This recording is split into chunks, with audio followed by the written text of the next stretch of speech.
Donc nous allons voir comment sélectionner grâce à des formes géométrie simples, à savoir le rectangle de sélection, l'outil ellipse de sélection, l'outil rectangle de sélection une rangée et l'outil rectangle de sélection une colonne. Donc, dans un premier temps, on va sélectionner outil rectangle de sélection. Donc, comme son nom l'indique, il va nous permettre de tracer des rectangles de sélection, donc des formes rectangulaires ou carrées, et bien sûr à isoler des parties ou pouvoir faire des actions juste sur l'élément qui est isolé. Donc vous voyez, quand je trace un rectangle de sélection, il est étiré à partir d'un coin. Donc soit ici un coin inférieur droit, soit le coin supérieur droit, le coin supérieur gauche ou le coin inférieur gauche. Pour voir ça plus facilement, on va juste imaginer donc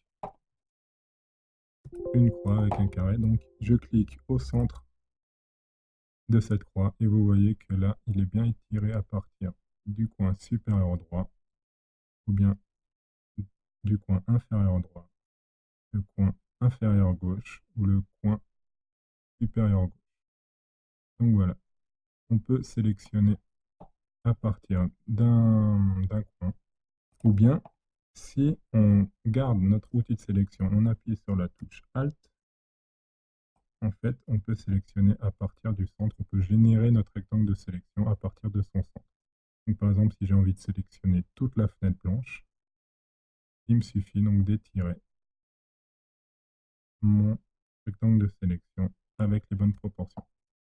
Et si on n'est pas trop bien calé, n'oubliez pas que si on garde un outil de sélection, on peut toujours déplacer notre sélection.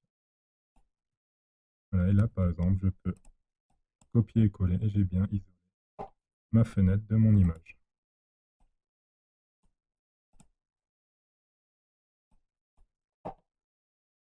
Donc voilà, je peux générer donc ma sélection en laissant la touche Alt enfoncée. Et vous voyez là, ma forme, elle est un peu rectangulaire, elle est soit aplatie, soit allongée. J'arrive pas à faire un vrai beau carré comme il pourrait être utile de faire.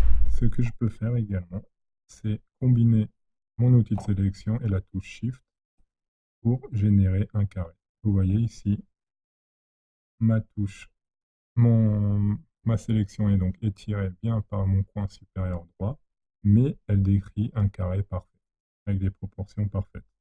Je peux aller vers le coin inférieur droit, le coin inférieur gauche, le coin supérieur gauche. Vous voyez que là, mon carré est parfaitement proportionnel. Donc ça, c'est vraiment bien si vous avez des éléments carrés pour bien utiliser cette sélection et pouvoir bien sélectionner un élément. Donc voilà, là j'ai un carré. Parfait.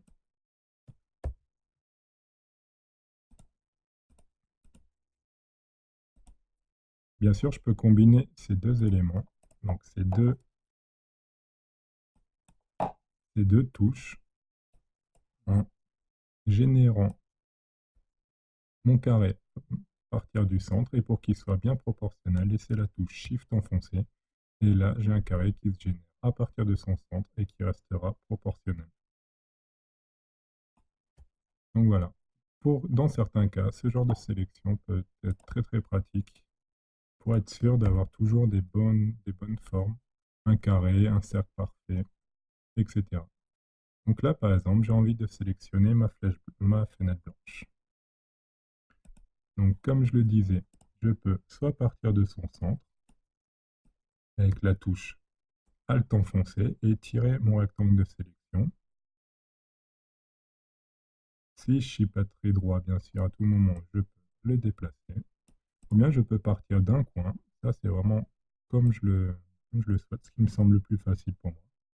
Partir d'un coin, ici le coin supérieur gauche, et les tirer jusqu'à le coin inférieur droit. Et là, j'ai bel et bien ma fenêtre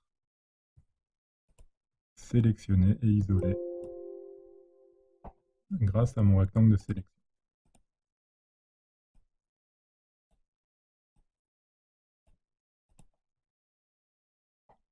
Une autre combinaison de touches que vous pouvez faire avec les outils de sélection. Par exemple, j'ai envie de faire exactement la même action, c'est-à-dire partir de mon coin supérieur gauche et étirer mon rectangle de sélection jusqu'au coin inférieur droit, mais j'ai mal cliqué dès le début. Par exemple, ici, vous voyez, je n'ai pas étiré mon rectangle exactement à partir du coin supérieur, mais un petit peu à côté. Ce que je peux faire à tout moment, c'est en laissant mon clic enfoncé pour générer mon rectangle de sélection, c'est appuyer sur la touche espace. Et là, je vais pouvoir redéplacer et repositionner mon rectangle de sélection. Une fois que c'est bien repositionné, je relâche espace et je peux terminer ma sélection. Et là, effectivement, on a notre fenêtre avec une sélection bien positionnée qui est sélectionnée. Voilà. Au niveau des outils, avec ce rectangle de sélection, nous avons ici tous les autres paramètres qu'on peut trouver. Donc en haut, c'est pour additionner, soustraire et vous faire des intersections. Ici, on a le contour progressif, un petit peu comme on peut trouver dans la section sélection modifiée. Donc le cadre, le lissage, le contour progressif, etc. On a le style, ça c'est assez important. Ça peut être utile. Par exemple, on peut garder des proportions fixes. Donc vous voyez là, niveau proportion, on a toujours un carré qui est étiré, sans que la touche Shift soit enfoncée. On a un carré donc de largeur 1 et d'une hauteur 1. Par exemple, si je mets une largeur 2, vous voyez que ça me fait un rectangle un petit peu plus allongé parce que la largeur sera toujours fixe, ça sera toujours 2 fois plus grande que la hauteur. Et sinon, on a une taille fixe donc qui va nous permettre de prendre un élément, vous voyez ici de 64 par 64 pixels, et partout où je clique, mon rectangle de sélection fera 64 pixels de largeur, oui, sur 64 pixels de hauteur. Donc ça peut être assez pratique, par exemple, au niveau de la fenêtre ici, je vais juste la mesurer. Donc pour ça, c'est très simple, je vais juste la couper, un nouveau document, et ici vous voyez que mon document m'affiche directement les valeurs, donc la taille de mon élément que je vais coller, à savoir mon morceau de fenêtre, donc il fait 127 pixels.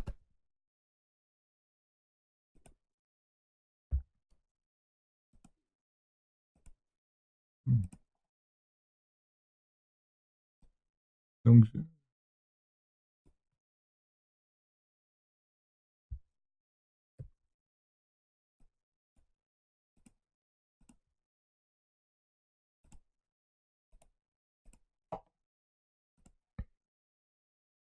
donc au niveau du rectangle de sélection, vous voyez qu'on a plusieurs paramètres donc, sur cet outil. On a des paramètres de soustraction, d'union ou d'intersection, qu'on a vu. Donc au niveau du rectangle de sélection, on a plusieurs paramètres. Donc, ici, on retrouve les soustractions, les intersections et les additions. On trouve le contour progressif qu'on peut trouver lors de modification de sélection. Ici, sélection modifiée, contour progressif. Ou bien on a les styles. Les styles, ça peut être vraiment assez pratique. Là, on a le style normal, ça veut dire qu'on étire notre rectangle comme on veut, un petit peu manuellement. Sinon, on peut avoir des proportions fixes. C'est-à-dire que là, à chaque clic que je vais faire et étirer mon rectangle, il sera bien proportionnel sans que je touche ma touche Shift. Les proportions seront gardées, donc une proportion de largeur de 1 par rapport à une hauteur de 1. Par exemple, si je change la hauteur, si je change la largeur, pardon, et je la mets à 2, vous voyez, à chaque fois que je vais étirer mon rectangle, peu importe où je me trouve, la largeur sera 2 fois plus grande que la hauteur, grâce à ces proportions fixées. Sinon, on peut avoir une taille fixe. vous voyez ici, partout où je clique mon rectangle de sélection, j'ai plus besoin de l'étirer, mais il aura une largeur de 64 pixels et une hauteur de 64 pixels. Par exemple, ça peut être utile si on a des sélections à répétition à faire. Par exemple, ici, j'ai envie de sélectionner toutes les fenêtres sans additionner ou soustraire des sélections, mais j'ai juste envie de cliquer pour pouvoir sélectionner toutes mes fenêtres. Donc pour ça, je vais juste mesurer la taille de mes fenêtres. Pour ça, rien de plus simple, je vais juste en sélectionner une, donc juste bien la sélectionner, juste la couper. Si je crée un nouveau document, souvenez-vous, si on a quelque chose dans le presse-papier, c'est-à-dire si on a quelque chose en mémoire quand on copie une image, soit sur Internet, soit sur notre bureau, Photoshop va tout de suite nous mettre les mêmes paramètres que ce qui est dans notre presse-papier, donc que l'image qu'on a copiée. Donc ici, ma fenêtre donc, que j'ai coupée, elle a une largeur de 130 et une hauteur de 117. Donc je vais juste annuler. C'était juste pour avoir la largeur et la hauteur. Je vais prendre une taille fixe. Et en largeur, j'avais 130. Et en hauteur, j'avais 127.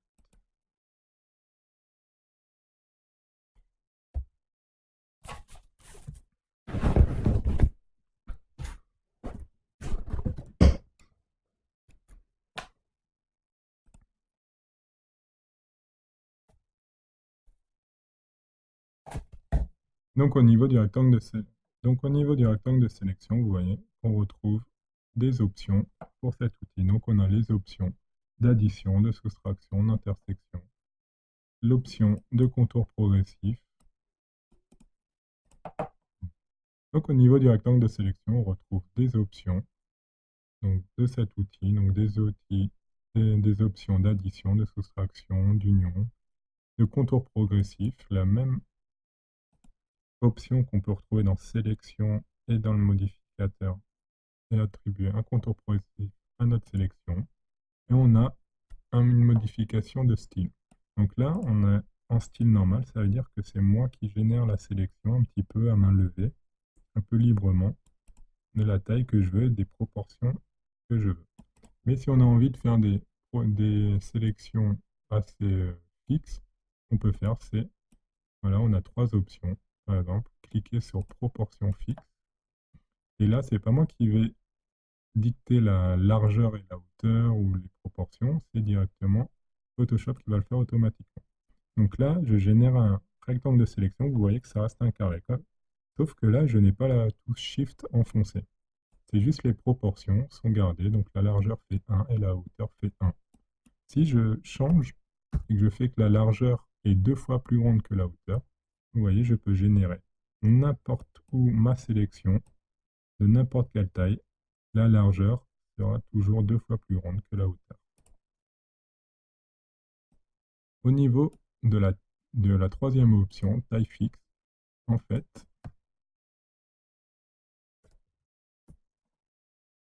vous voyez que là, j'ai juste mis une zone, une région à sélectionner, donc de 60 pixels sur 60 pixels. Donc partout où je clique, mon rectangle, je ne peux plus l'étirer, je ne peux plus rien faire. Il aura une taille de 60 pixels sur 60 pixels. Donc ça, c'est assez pratique si on veut faire des sélections vraiment à la chaîne. Vraiment sélectionner plusieurs éléments en même temps. Là, on a directement notre rectangle qui est fait, on n'a pas besoin de l'étirer à chaque fois. Donc ça peut être très très pratique. Par exemple, si j'ai envie de sélectionner chaque fenêtre les unes après les autres, ben, il me suffit juste d'en mesurer une. Par exemple, je reprends mon style normal. J'étire mon rectangle, je sélectionne juste une fenêtre. Et là, en fait, je vais mesurer sa taille, donc en pixels. Pour ça, je vais juste la couper ou la copier, peu importe. Faire fichier, nouveau document. Et ici, souvenez-vous, dès qu'on copie une image sur Photoshop, on a directement, dès qu'on copie une image sur Internet, donc là, souvenez-vous, dès qu'on copie une image, que ce soit sur Internet, sur Photoshop, sur votre bureau, Photoshop met directement les proportions de cette image. Là, on a juste sélectionné une fenêtre et Photoshop nous dit qu'elle mesure donc 125 pixels de large et qu'elle a une hauteur de 180 pixels. Et là, il va tout de suite nous créer un document de la bonne taille pour pouvoir coller notre image. Mais c'est pas ça ce qui nous intéresse. Nous, ce qui nous intéressait, c'est juste d'avoir la taille de cette image pour pouvoir sélectionner, la taille de ma fenêtre pour pouvoir sélectionner cette zone à chaque fois. Donc par exemple, je vais prendre le style taille fixe et je vais faire une largeur donc de 125 et une hauteur, donc comme je l'ai mesuré avant, de 180 pixels. Et là, à chaque fois que je vais cliquer, j'aurai un rectangle de sélection qui va se générer de la bonne taille, la taille de ma fenêtre. Bien sûr, ici, j'effectue une addition de sélection, sinon je peux les sélectionner vraiment les unes après les autres sans être obligé d'étirer mon rectangle, être sûr que ce soit la bonne taille, etc., qu'elles aient les bonnes proportions, etc. Là, je suis sûr qu'avec ma taille fixe, tous mes rectangles sont exactement identiques.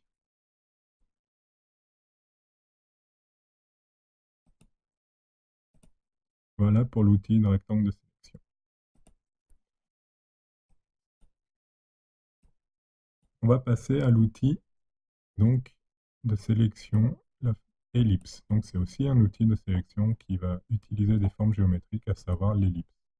Donc l'ellipse ou le cercle, si on génère un élément vraiment proportionnel. Donc comme pour les rectangles, je peux générer mon ellipse, je peux l'aplatir, je peux l'allonger. Là, je suis vraiment dans mon style normal. Donc c'est vraiment moi qui fais ma sélection à main levée. Mais comme pour le rectangle, ce que je peux faire,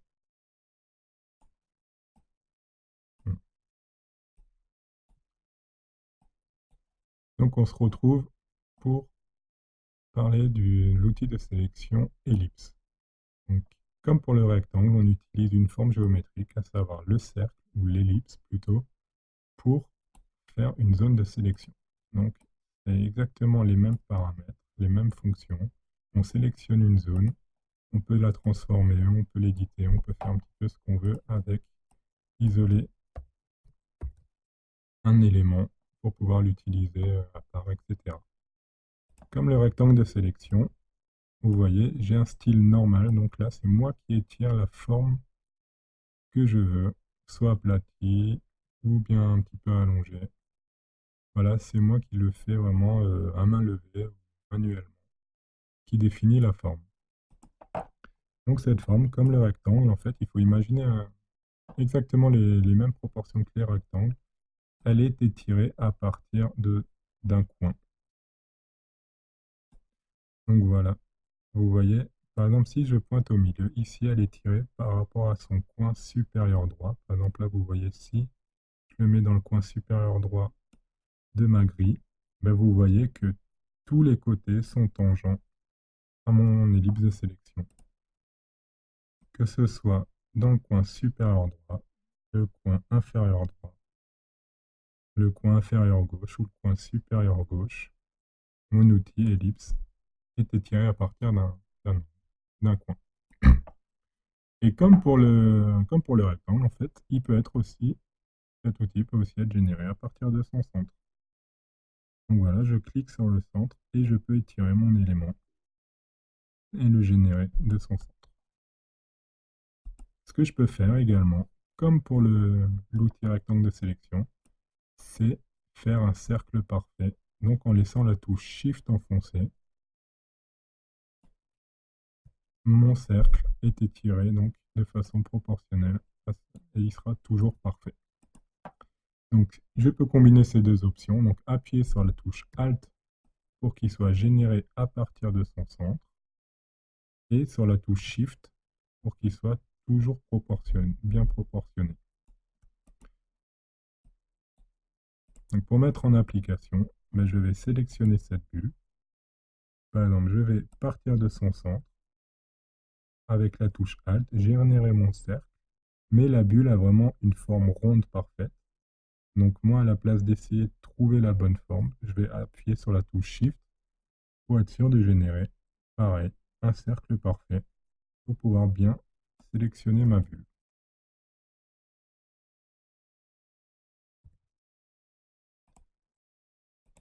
Et voilà, ici j'ai ma bulle qui est sélectionnée, qui est isolée.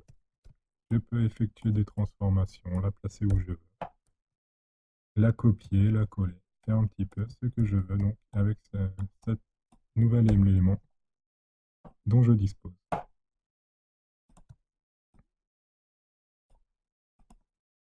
Comme pour le rectangle de sélection, vous voyez, il y a certaines options au-dessus.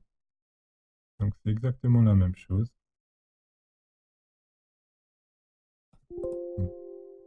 Comme pour le rectangle de sélection, par exemple, si je commence ma sélection et je vois que je n'ai pas commencé par le bon endroit, je vais appuyer sur la touche espace pour déplacer ma sélection tout en la continuant dès que je relâche la touche espace. Donc par exemple, là, je vais faire un rond bien proportionnel. Je vais le déplacer pour qu'il soit un petit peu plus sur ma bulle. Comme ça, je vais bien pouvoir savoir où placer mon ellipse de sélection. Une fois que ma sélection est faite, je relâche et j'ai bien mon élément qui est sélectionné et isolé. Juste en copiant et en la collant dans un nouveau cas, comme vous pouvez le voir ici.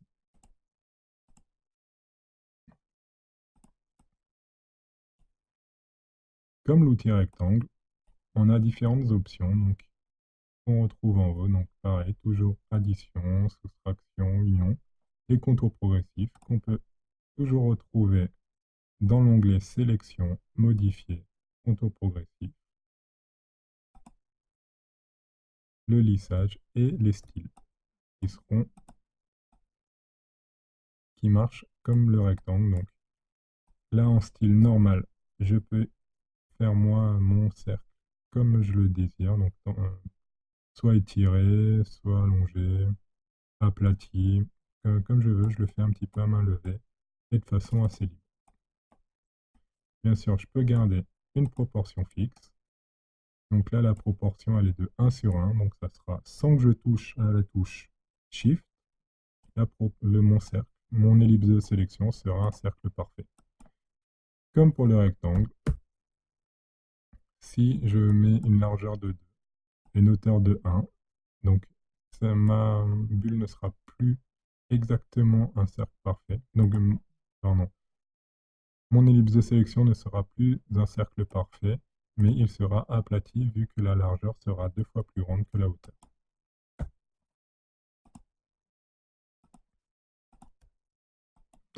Donc, exactement pour... Et la troisième option, la taille fixe. Vous voyez que j'ai une largeur de 64 et une hauteur de 64.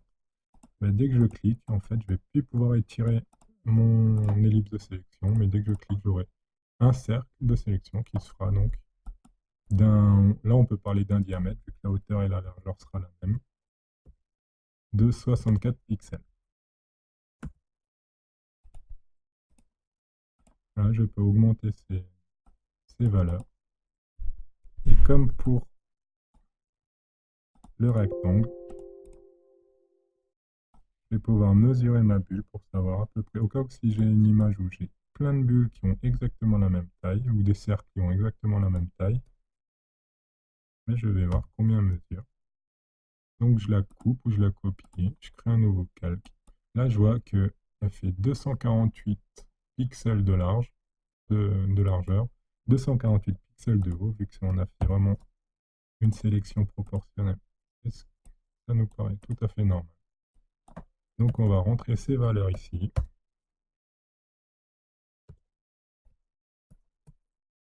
Et là, partout où je clique, en fait, j'aurai ma sélection, donc de la taille de ma bulle, donc de 848 pixels environ de diamètre. Donc voilà. Ça peut être assez pratique si vous avez, par exemple, un élément où il y a des petits clous, des vis, et que vous devez les sélectionner à la suite les uns après les autres. C'est assez pratique d'avoir une taille fixe pour ne pas perdre de temps à retracer nos cercles de façon manuelle, comme ça, bien avoir les mêmes proportions, etc.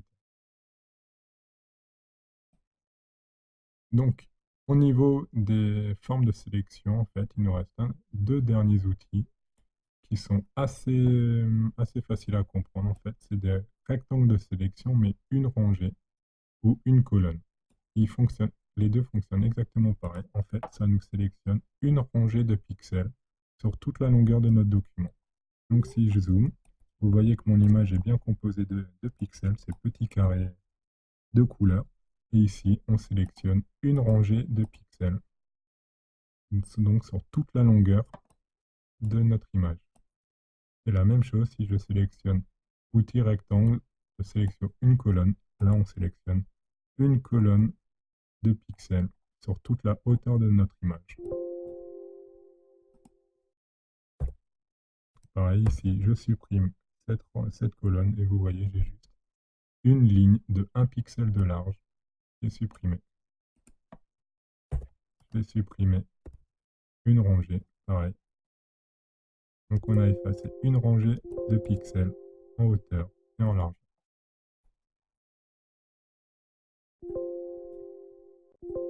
Voilà ce qui conclut donc notre tour sur les sélections avec les formes de géométrie.